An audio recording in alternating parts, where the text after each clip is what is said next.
Não tem problema, viu? É isso combinado, inclusive. Só tem pessoas que quiseram fazer outras coisas, mas não tem problema não. A ideia é só falar, tá? A obrigação é só falar mesmo. Então vai lá, Eric, manda brasa. Tá bom.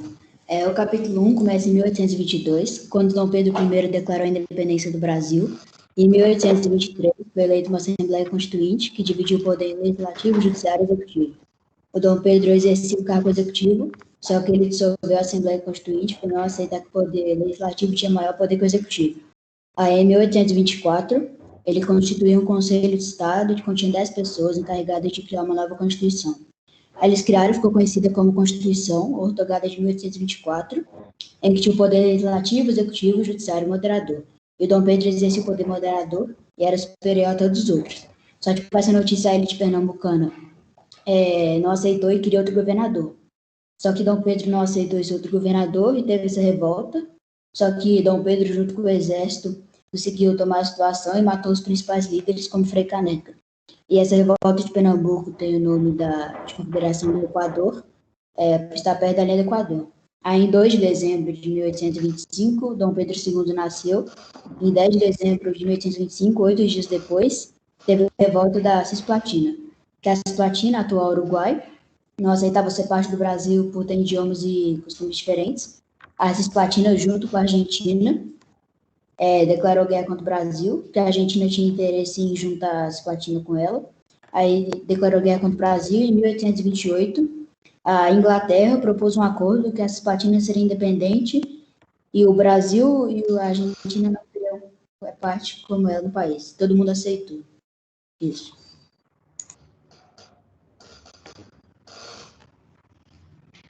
Agora é o Bernardo Correia que fala. Beleza.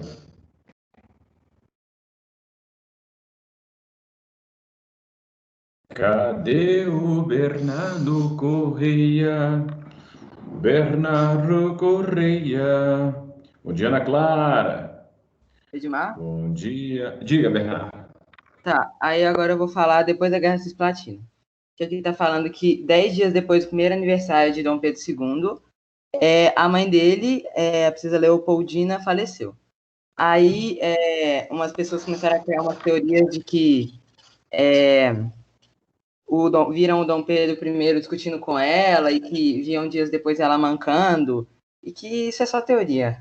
Enfim, aí depois foi a época dos grandes amores de Dom Pedro, que ele conheceu a Marquesa de Santos, que ele elevou ela a Marquesa, no dia 12 de outubro, aniversário de Dom Pedro I, e ele também, deixava várias mulheres magoadas, porque ele largava elas do nada, abandonava, enfim. Aí, depois disso, passou um tempo, e não ouvia mais falar de Marquesa de Santos. O Dom Pedro falava que era assunto encerrado. Aí, 3 anos depois, ele conheceu uma monarca, a Dona Amélia de Leutenberg, acho que fala, princesa de Baviera, e ela tinha 17 anos, tinha muita beleza, aí nessa época ele estava com ela. Mas em Portugal começou uma grave crise em 1828 de sucessão do trono, porque estava uma briga lá, se a filha de Dom Pedro I ia ficar com o trono, ou se ia ser o irmão dele, Miguel, enfim, e isso foi um dos motivos que levou o Dom Pedro a voltar a Portugal. Aí, no Brasil, cresceram as desconfianças respeito ao imperador, que começaram a ficar contra o Dom Pedro, e os abusos de voluntarismo político de Dom Pedro acabariam por levá-lo à abdicação em 7 de abril de 1831. Tinha muitas revoltas contra ele ficava chateado e acabou abdicando. Aí ele deixou o seu filho, Dom Pedro II, e 2 princesas imperiais no Brasil, e voltou. Aí Dom Pedro II não tinha idade para ser imperador. E, enfim,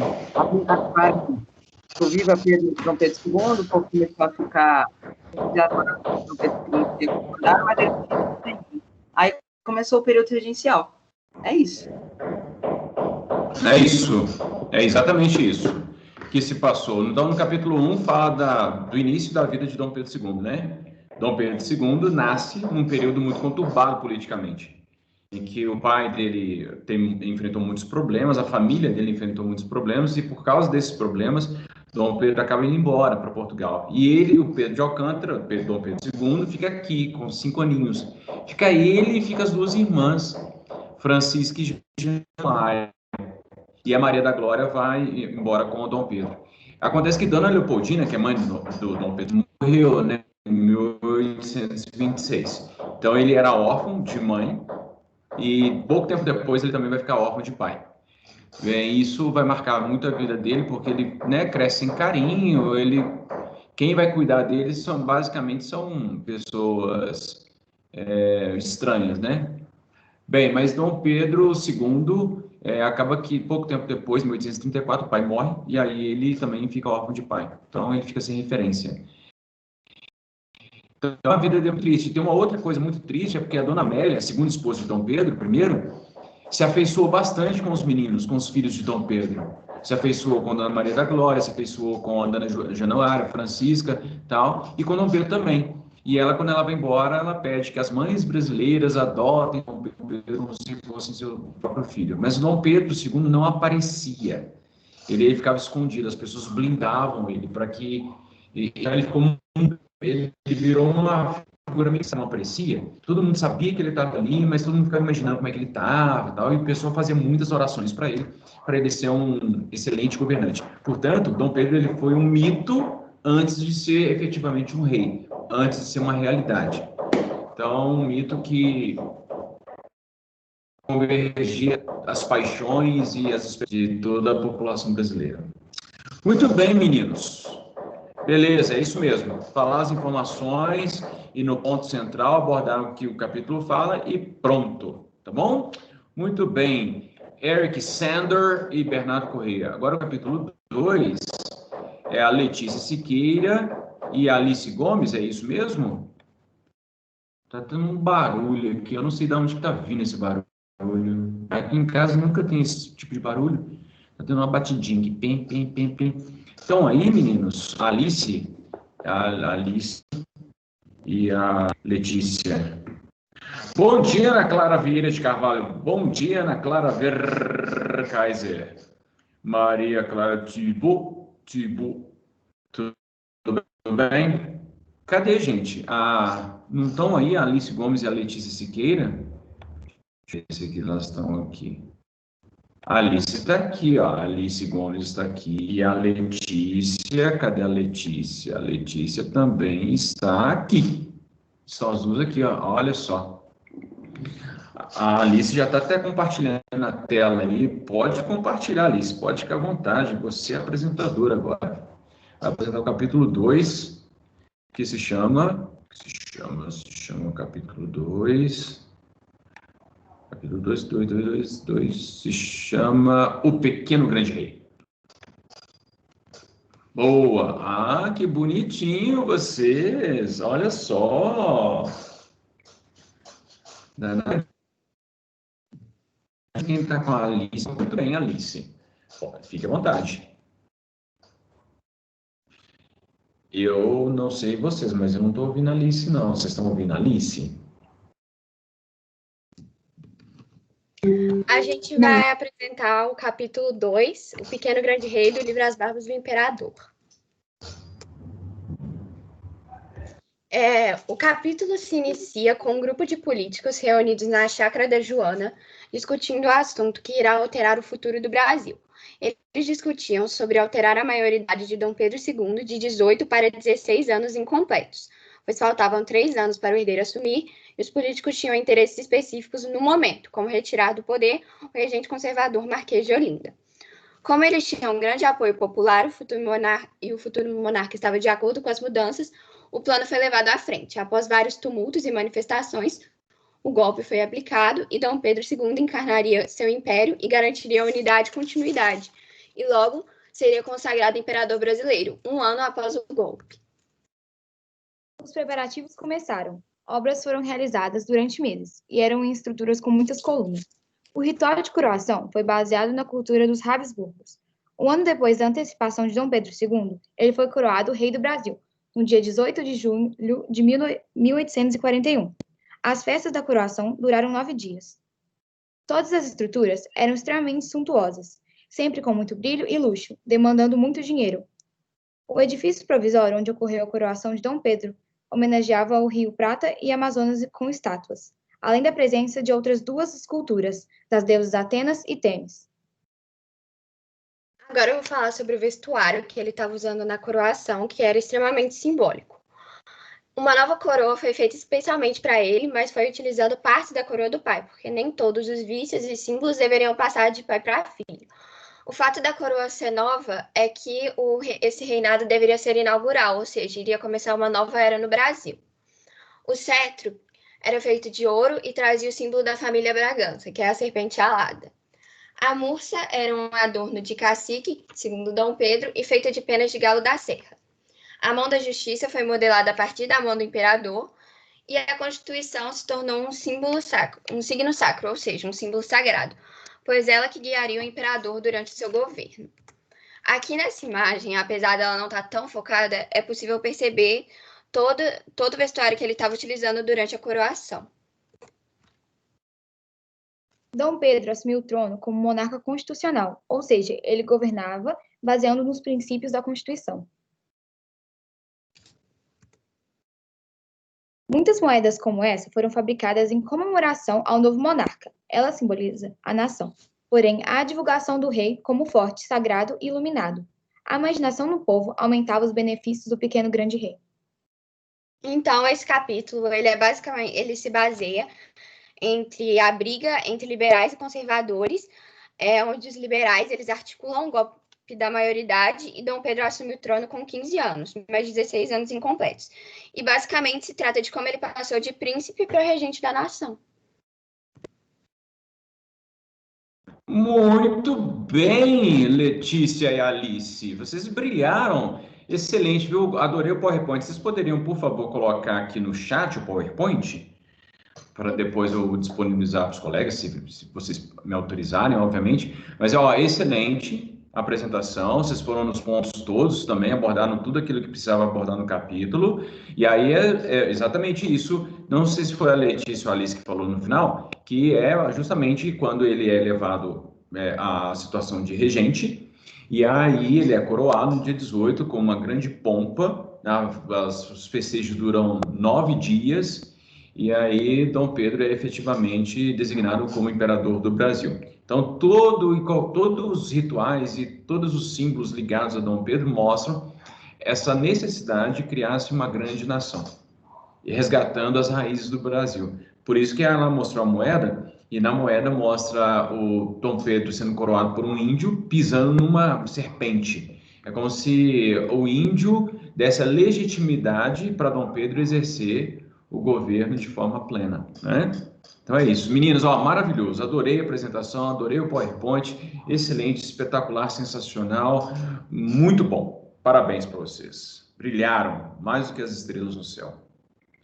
E agora, então, as meninas elevaram o sarrafo, hein? Ixi, a Alice e a Letícia pegaram o sarrafo e colocaram lá em cima. Agora, quem vier vai ter que manter aí, ó, a Ana Lúcia, Júlia Valtudes e Marina Ribeiro.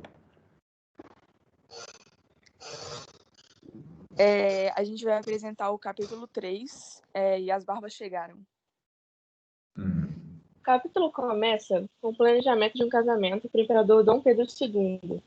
Em dezembro de 1840, o emissário Bento da Silva Lisboa foi para a Europa para procurar um descendente da família Habsburgo, que é uma descendente, no caso da Casa da Áustria, que não estivesse comprometida ainda.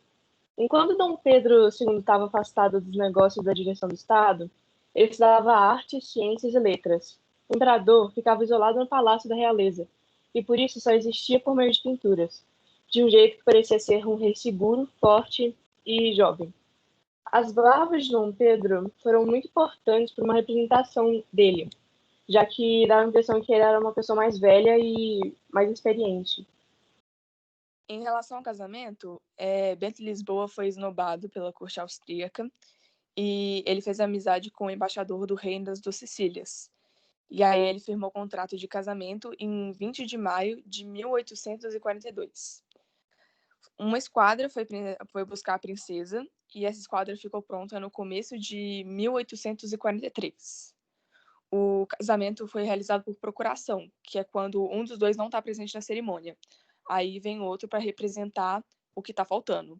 Nesse caso, foi o irmão da noiva que fez o papel do Dom Pedro II na cerimônia. O casamento foi em Nápoles, no dia 30 de maio de 1843.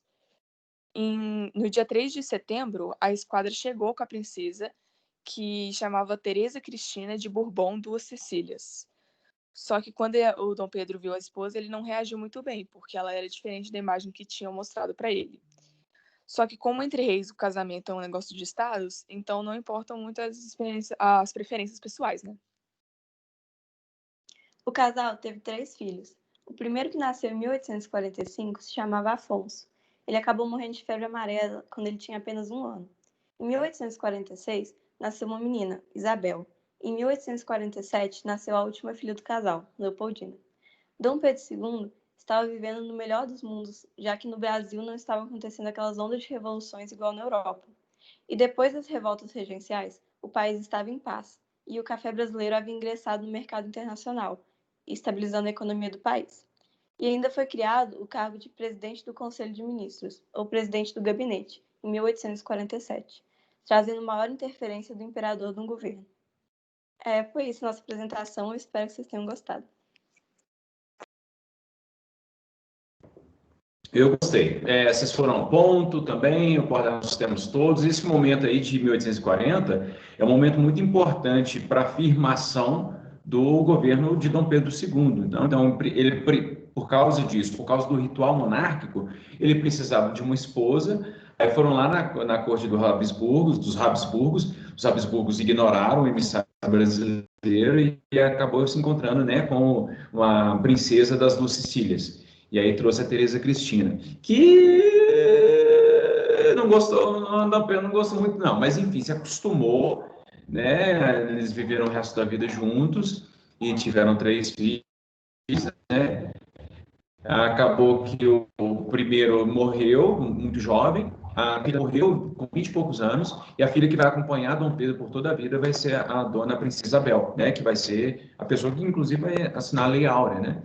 Bem, e Dom Pedro, então, ele vai se casar, a barba vai começar a crescer, então ele vai começar a se demonstrar como uma pessoa mais madura. E também, nesse momento, está acontecendo uma coisa muito importante, porque o pau está quebrando lá na Europa. Está acontecendo a chamada Primavera dos Povos, de 1848, muitas revoltas estão acontecendo lá, e aqui o Brasil está mais ou menos de boa. Aconteceu aqui uma revolta aqui chamada Revolução Praieira, lá em Pernambuco, em 1848, mas que logo foi debelada, mas Dom Pedro estava com uma grande estabilidade política e econômica no país, então a situação estava mais de boa para ele. E então ele começa a tomar os primeiros passos para organizar o seu governo, né? O seu governo monárquico. Muito bem. Excelente, viu, meninas? Excelente. Isso, também direto ao ponto, sem ficar com firula. Tudo ao ponto, objetivamente, falado e de forma excelente. Senhor Pedro Lemos, Gabriel Malta e João Pedro Vieira, é isso mesmo? Gente, vocês não fazem ideia o tanto de confusão. Pelo amor de Deus, eu nunca mais deixo aluno ficar preenchendo documento. Eu vou sortear tudo a partir de agora. Eu vou determinar tudo. Vou colocar o Gabriel com a Letícia, aí colocar o João Paulo com a Ana Lúcia, colocar a Alice com o Tiago, Guilherme com o Pedro Lemos, vou fazer uma confusão. Vocês vão brigar e vão ficar bravos comigo. Moçada, vocês estão aqui? Dá uma travada, né, na minha... Oi, Edmar, tá dando para me escutar? Sim. Bom dia. Bom dia. A gente vai apresentar aqui, a gente vai compartilhar a tela, tá? Vou compartilhar a tela aqui.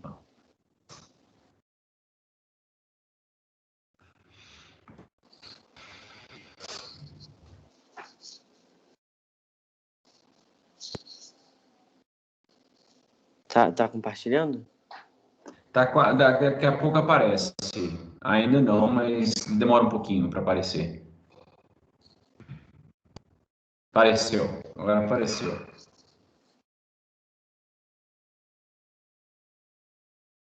Massa, hein?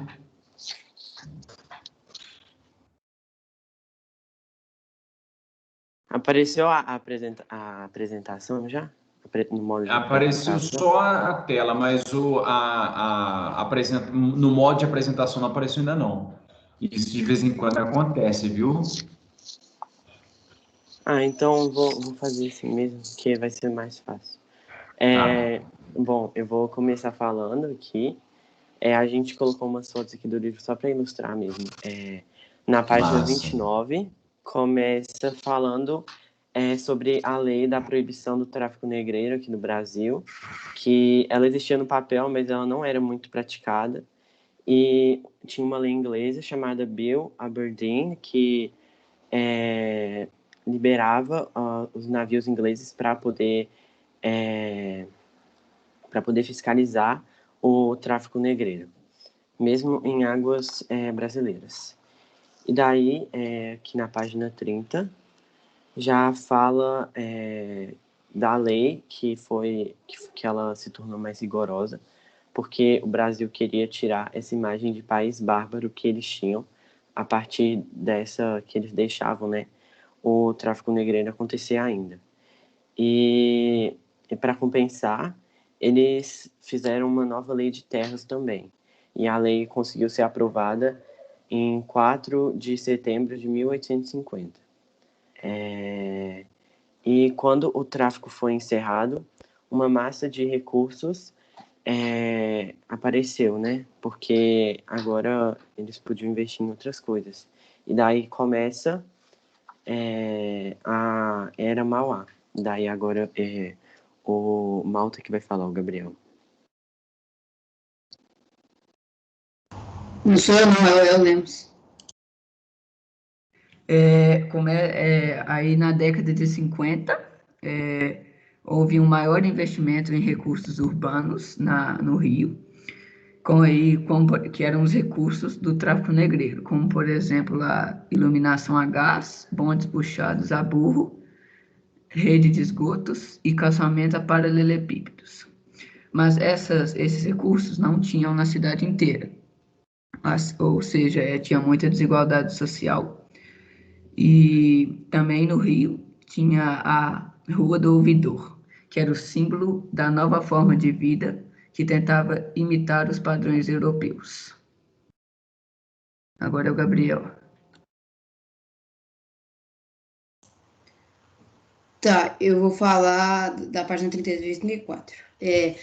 No início do início do ano de 1949 para 1850, a febre amarela chegou no Brasil e começou a causar muitas mortes. E também depois, ainda nesse período, começaram a ter festas e bares da elite política e foram criados 2 grupos, os Saquaremas e os Luzias. Eles eram liberais conservadores e essa elite política era bastante homogênea. Os Saquaremas defendiam a centralização, a aliança dos grandes plantadores com a burocracia do governo.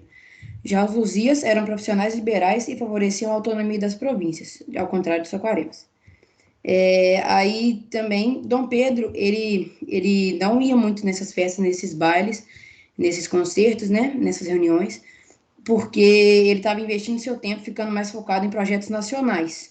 E aí ele não ligava muito para essas festas, não. E esses projetos nacionais que ele estava investindo seu tempo, eles tinham o objetivo de organizar moralmente a sociedade, formar uma elite e, de jeito nenhum, lembrar a escravidão, porque eles não queriam ter a imagem, que nem o João falou, de um país bárbaro. E também teve a criação do IHGB, que era uma atuação mais direta do governo na cultura, nas artes e nas ciências. É isso. Isso. Muito bem, meninos. Excelente. Então, aqui a gente já está na década de 50, né? E aí, com a década de 50, mostra que Dom Pedro não gostava de política. Cara, ele era um monarca. Como assim não gostava? Não gostava. Ele gostava de história, de geografia, de artes, de literatura. Gostava de muitas outras coisas, mas não gostava muito de política, não. Então, ele deixava meio o negócio para o Conselho de Ministros que ele havia criado. Então, ele deixava lá, resolve aí, qualquer coisa me chama aqui, tá? Entretanto, neste momento ficam mais fortes aqueles dois grupos, que já surgiu lá no período regencial, que são os conservadores e os liberais, que no final das contas eles eram muito parecidos, mas na teoria eles eram diferentes porque eles tinham ideias e propósitos diferentes. Meninos, excelente, também foram direto ao ponto, gostei muito do fato de vocês terem lá pegado as imagens, colocar na apresentação, para ajudar vocês na apresentação de vocês, maravilhoso, espetacular, sensacional. Vocês estão me surpreendendo positivamente. Esse tipo de ferramenta ajuda. Por quê? Porque como vocês não precisam se mostrar, porque ao vivo vocês arrumam uma tremedeira, começam a falar, até mesmo para ler não dá para entender, às vezes, quando vocês estão lendo. E por aqui não, vocês vão lendo devagarinho, vão olhando, vão explicando, vão falando, e tudo vai ficando claro, e a gente vai ficando feliz, e vai aprendendo, e dá vontade de abraçar vocês, colocar no potinho, e a vida segue. Muito bem, parabéns, viu, meninos? Agora nós teremos a apresentação do capítulo 5, que a Bárbara, o Luca e a Marina Boechat. É isso mesmo? Bárbara, Luca e Marina. Oi. Oi, tudo bem? Tudo jóia? O seguinte, eu tentei contatar a Bárbara, só que ela desapareceu. Eu mandei mensagem para ela em 3 aplicativos diferentes, até liguei para ela. Ela, assim, desapareceu, então ela não participou do trabalho. Tá, beleza. Sem problema. A gente não fez a apresentação, a gente fez só o resumo mesmo. Tranquilo. E aí, Edmar, beleza? E aí, Luca, tudo bem, velho? Tá sumido, hein, mano? Tamo aí. Seu cabelo tá grande? Não, eu raspei. Mentira, cara. Ai. Beleza, que bom que você ajudou a Marina. Então, mete bala aí, moçada. Eu vou começar falando, depois o Luca vai continuar. A gente vai falar sobre o capítulo 5, o nobre indígena e o monarca tropical. O capítulo 5 começa mostrando a falta de interesse que o imperador tinha em política e como preferia ocupar a posição de presidente da república ou ministro, a de imperador. A tranquilidade política possibilitou que Dom Pedro II pudesse concentrar na sua maior prioridade, o IHGB, Instituto Histórico e Geográfico Brasileiro. Nele, o imperador deu base a um projeto de propagação da cultura que alcançasse todo o reino e perpetuasse seu legado. Seguindo o exemplo de Luís XIV, o monarca contratou historiadores para cuidar de sua memória, pintores para enaltecer a nacionalidade e literários para criar tipos que simbolizam o Brasil e o Império. No romantismo brasileiro, o índio se torna o símbolo da nação, e os românticos brasileiros usam a revista do Instituto IGHB para divulgar suas ideias. Nos romances também são mencionados os brancos puros, os portugueses religiosos do futuro império que convenciam os indígenas a virar cristãos. Assim, a literatura deu espaço para o discurso oficial. Agora o Luca vai continuar. José Alencar, um grande ícone dos indianistas, sempre se desentendeu com o imperador, pois criticava em seu jornal a política de Dom Pedro II, que mais tarde negou a entrada de Alencar no Senado. Em 1865, Alencar publicou o romance que se tornou um ícone da geração, Iracema, que representava o nascimento do Brasil, consequência do sacrifício indígena. A Academia de Belas Artes também se incorporou ao projeto indianista de Dom Pedro II, onde o imperador distribuía prêmios, medalhas, bolsas para o exterior e financiamentos. Além disso, Dom Pedro II pessoalmente financiava seus protegidos, conhecidos como os pensionistas do imperador. Dom Pedro II via como uma obrigação proteger artistas que produziam obras referentes à idealização da paisagem do indígena, uma forma de garantir iconografia oficial da qual a cultura indígena fazia parte cada vez mais. É isso, Edmar. Eu me mutei, eu estava mutado aqui. Muito bem, meninos. Então, neste momento, eu estava falando que o governo de Dom Pedro, inicialmente, estava começando a ganhar corpo ali nos anos de 40, 50, e agora vem essas ideias, eu diria, românticas, né?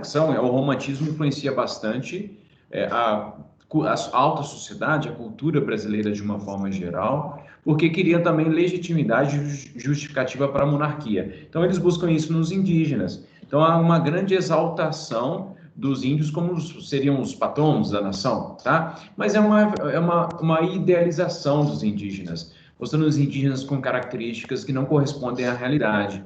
Porque não há meio termo. Por um lado, matam, por outro lado, idealizam. Então, no meio termo que não se escuta o índio, o que ele é de fato, né? De qualquer modo, é uma tentativa de legitimar a nação brasileira, resgatando as suas raízes. Bem, por outro lado, há um grande silêncio neste momento, porque se eles estão falando de portugueses, estão falando de indígenas, eles estão esquecendo quem? Os negros. Então, isso em toda a história ao longo do século XIX, também do XX, a gente vai ver a marginalização. Então, isso é um fator muito importante, inclusive, para compreender o que o Brasil é hoje. Beleza? Muito bem, meninos. Bom te ouvir, viu, Lucas? Essa voz de locutor aí, essa voz de locutor aí, Gilmar, tudo bem? Tudo tranquilo? Muito Valeu, bem, Gilmar. Marinho. Ele é excelente, viu, moçada? Então, eu tô muito feliz com esse trabalhinho. Dá trabalho, eu sei que vocês estão cansados, eu também estou morto de cansado, inclusive, mas é a vida, gente. A gente tem que ir trabalhando com o que tem. Agora é a Kiara Ana Clara Soares e a Paula Pena Baeta. Bom dia, Gilmar, tudo bem? Bom dia, tudo bem na medida do possível. É a Kiara que está falando, Ana Clara? Ana Clara. O que aconteceu? A Paula falou hoje mais cedo pra gente que ela tava passando mal. E agora ela parou de responder a gente. Então a gente não sabe o que aconteceu. Então, Oi, bom dia. Oi, Kiara, tudo bem? Como é que tá a vida? Tá ótima, é a sua. Ai, essa cara é uma piada, gente. Eu tava conversando com a outra Ana Clara Vieira, que é a Ana Clara do trabalho aqui, é a Verkaiser, né? Não, é a Ana Clara. Quem que é a Ana Clara Soares? Verkaiser. Capítulo 6. Isso. Não, quem que é o... Gente, peraí, me explica de novo. Esse capítulo 6 é quem? É a Kiara... Ana Clara, Verkaiser, Kiara e Paula. Ah, tá. Aí, ó. Ah, mas seu nome é Ana Clara Verkaiser Soares? Isso. Ah, então, pois é. Isso que me confundiu também, porque vocês, eu acabei colocando um outro sobrenome e aí dá uma confusão danada. Aí eu coloquei você 2 vezes, Ana Clara, uma tristeza imensa no meu coração.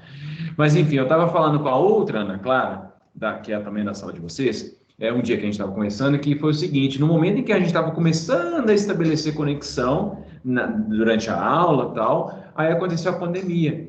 Então, no final das contas, a gente nem vai ter chance, assim, de criar, né, uma conexão, assim. Eu lamentei profundamente isso, porque não se tem perspectiva da possibilidade de voltar presencial e nem sei se seus pais vão querer que vocês voltem presencialmente. Nem sei se vai ter, na verdade. Mas, de qualquer forma, é um grande lamento. E o oitavo era uma turma que era feliz, né? Entrava ensaiada, danada, mas era uma... Eu estou sentindo saudade daquela conversaiada, inclusive. Vamos lá, Ana Clara. Tá, mas aqui, eu e a Kiara, a gente dividiu as partes da Paula. Então, se eu falar alguma coisa errada é por causa disso, tá? Não tem problema.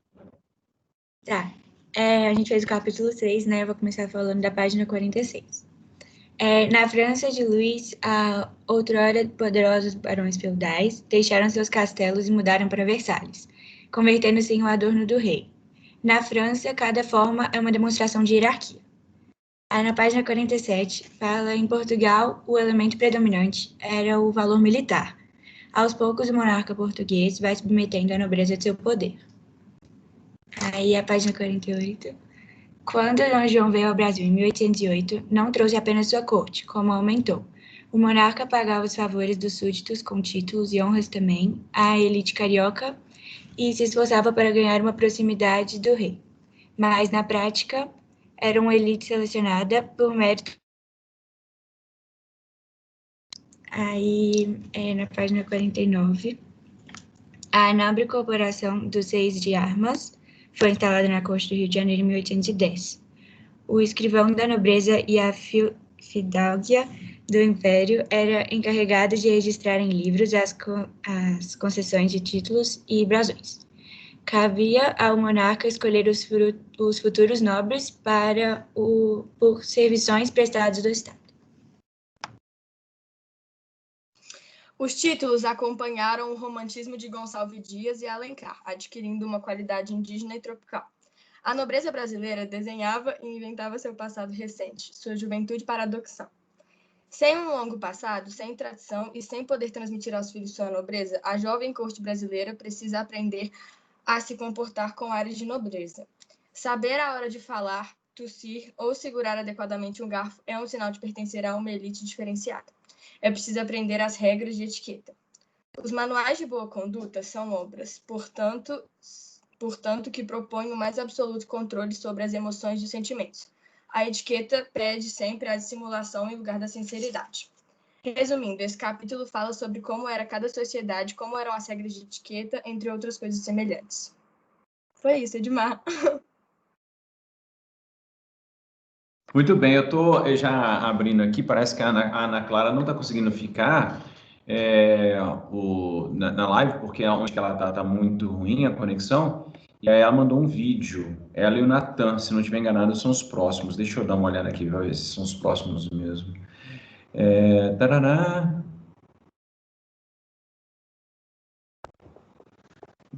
Fiz uma besteira aqui. Cadê vocês, meninas? Kiara, isso. Ótima apresentação. E esse capítulo fala sobre a questão da nobreza, e aí tem uma coisa muito interessante. Muito provavelmente, vocês têm ascendência de nobres também, né? Inclusive, eu recomendo que vocês investiguem isso. Eu estou ouvindo aqui um som, e eu falei, gente, de onde está vindo esse som? É porque o vídeo do Natan abriu aqui. Mas daqui a pouco eu mostro. Bem, aí, então mostra como que o Dom Pedro utilizou o artifício de vender títulos nobiliárquicos para ganhar dinheiro. E a elite, de uma forma geral, também utilizou esse expediente para ganhar uma distinção social, porque o título nobiliárquico, o título de nobreza, é mesmo, né? Para mostrar que você é diferenciado, enfim. Mas é isso. Pessoal, agora o João Pedro, o Pedro Bretas e o Henrique Dias, é isso? Que vão apresentar? São vocês, meninos? Deixa eu ver se João Pedro, João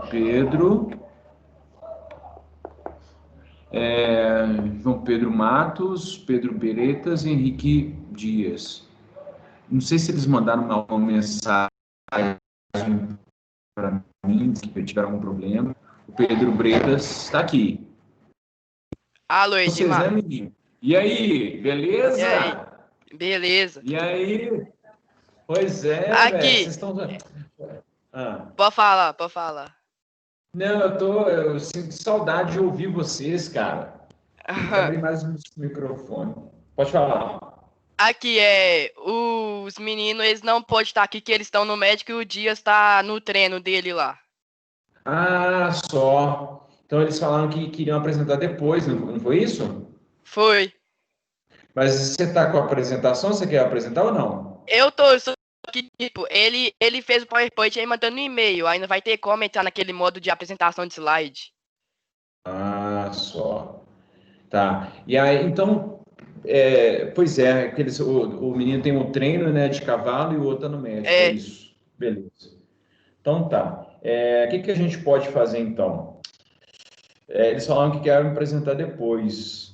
Aí... E Edmar, eu tô tendo que usar o meu 4G do meu telefone, que a internet aqui caiu. Aí tá muito ruim a qualidade, aqui não tá baixando o arquivo direito. Tá, beleza então. Depois a gente conversa então no privado e a gente resolve isso. Aí a gente encaminha. Porque, inclusive, eu tenho que disponibilizar a questão do capítulo 7 para o restante da galera. Então Tá bom. Valeu. Beleza. Falou. O capítulo...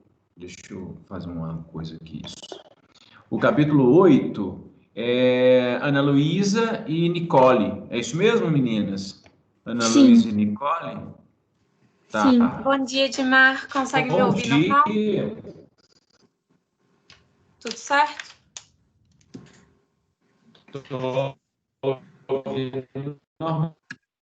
Tá, eu vou apresentar aqui. A gente fez um resuminho curtinho. Tudo certo. Na medida do possível, né? Tô com dor. A gente fez um resumo curtinho em tópicos do capítulo. Não usou muita imagem pra gente apresentar. Vamos lá? Sim, e cada uma vai falando uma página, tá, Edmar? Por isso que a gente vai trocando. Vai lá, pode começar. Tá. A gente vai apresentar sobre o capítulo 8, que é o Império das Cessas e acesso do Império. Naquela época, eles usavam muito acesso como estratégias da afirmação da realeza. Haviam muitas cessas e de motivos variados. Algumas delas foram dia 25 de março, com o juramento da Constituição, dia 18 de julho, com a festa da coroação e sagração, e dia 7 de setembro, a independência do Brasil. Com esse tanto de festa, o Brasil foi considerado país das cessas. Nesses movimentos, algumas pessoas eram consideradas os reis e as rainhas, os imperadores e os coletores da festa do divino. Tá, sempre que os estrangeiros vinham para o Brasil, por grande parte vindo da cultura protestante ou germânica, eles estranhavam nossas festas, que eram muito barulhentas, grandes, faziam maior bagunça na rua. E nos consideravam até um pouco selvagens, vamos dizer assim. Mas essa reclamação que eles faziam de um lado para o outro acabou nos ajudando a perceber o valor de coisas cotidianas que para a gente eram banais, mas para eles eram algo extraordinário. Muitas festas, tinham festas de todos os tipos, e as festas religiosas, elas conseguiam o dinheiro para ser montada por meio das irmandades, que eram grupos religiosos, conhecidos como ordens terceiras, que arrecadavam esmolas para conservar as igrejas, ajudar os enfermos e organizar as próprias festas.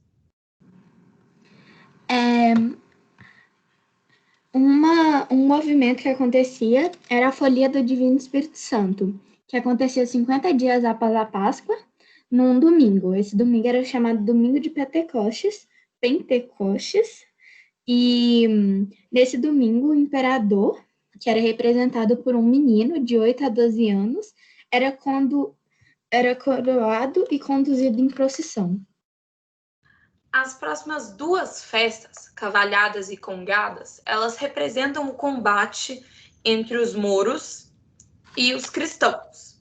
As cavalhadas, elas representam esse combate por meio de desafios e brincadeiras dos tempos medievais, como o jogo de argolas, aquele que a pessoa está em cima do cavalo, tem um palitinho e tem que enfiar na argolinha. Já as congadas, elas simulam uma guerra que aconteceu porque o rei do Congo exigiu que o rei dos mouros se batizasse. Essa guerra das congadas, ela era representada por meio de uma dança feita pelos escravos e negros libertos. Esse rito falava muito do Brasil do século XVI por causa das duas nações em conflito que brigavam o tempo todo. Naquela época, eles tinham duas maneiras de descontar as dificuldades do dia a dia aos olhos dos viajantes, que eram o batuque e o lundu, que são duas danças que ocorriam tanto em dias normais quanto em dias de festa, ocasiões especiais, e também tinha o intrudo, que era uma espécie de carnaval. A diversão era jogar água, pós e limões de cheiro. Esses limões de cheiro eram bolas de cera com água perfumada uns nos outros. Isso acontecia em todos os lugares, não só em comunidades mais pobres, mas também em lugares das pessoas mais ricas e bem de vida. Ocorreu a proibição do intrudo, em 1854, e o carnaval ganhar as ruas, com carros alegóricos. Na verdade, era só igualzinho o carnaval veneziano, era uma cópia. A próxima festa é a festa anual da Nossa Senhora do Rosário, em que elegiam o rei do Congo e uma corte que era tratada com muito luxo. Um dos personagens essenciais nessa corte é o próprio príncipe Obá, que reinava na pequena África e tinha uma relação muito boa com Dom Pedro, porque visitava ele sempre e o tratava como verdadeiro rei. Entre os reis reais ou místicos, consta o misterioso Dom Sebastião, o jovem rei português que desapareceu na batalha. Os sebastianistas, que eram quem acreditava que esse rei ainda está vivo e vai voltar para instaurar um quinto império.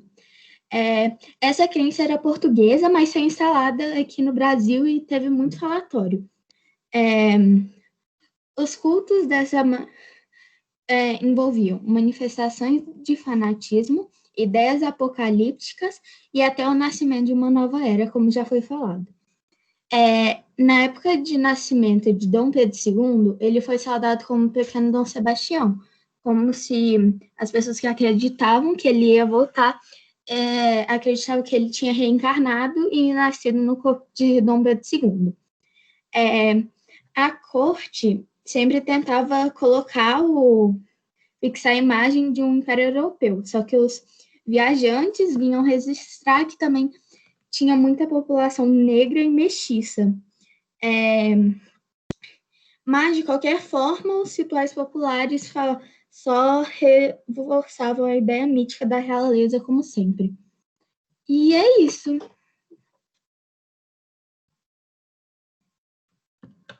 Você tá mutado, Edmar.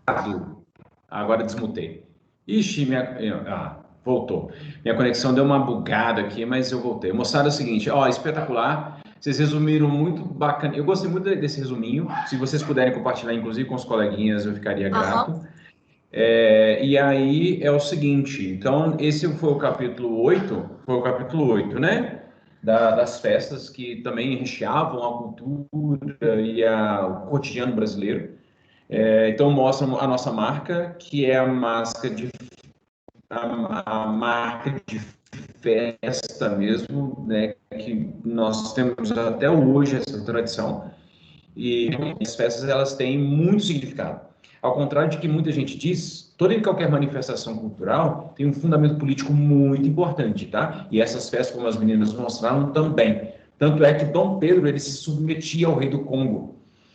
E isso é de um simbolismo muito interessante, porque o imperador, diante do rei do Congo, ele se curva, né? Ele gostava de conversar, enfim. Moçada, infelizmente, a gente só conseguiu apresentar 7 capítulos, então a gente vai precisar de mais um dia para apresentar. Então, semana que vem estaremos firmes e fortes aí. Eu vou disponibilizar essas apresentações lá no campus, e aí vocês deem uma olhada, enfim, né, para entender, porque essas apresentações vão conversar com as minhas próximas aulas, em que eu falarei sobre o governo de Dom Pedro II, tá bom? Excelentes apresentações, vocês estão de parabéns pela dedicação, compromisso, seriedade, sobretudo com os estudos de vocês. Quem está fazendo esse ano acontecer são vocês. Vocês estão encantadoramente sedutores e maravilhosos e lindos. Muito obrigado por ter o privilégio de dar aula para vocês. Um grande abraço, meninos. Até sexta-feira, né, na aula de História. Tchau, gente. Tchau, Edmar. Obrigada. Tchau, Deus. Tchau, Edmar. Tchau.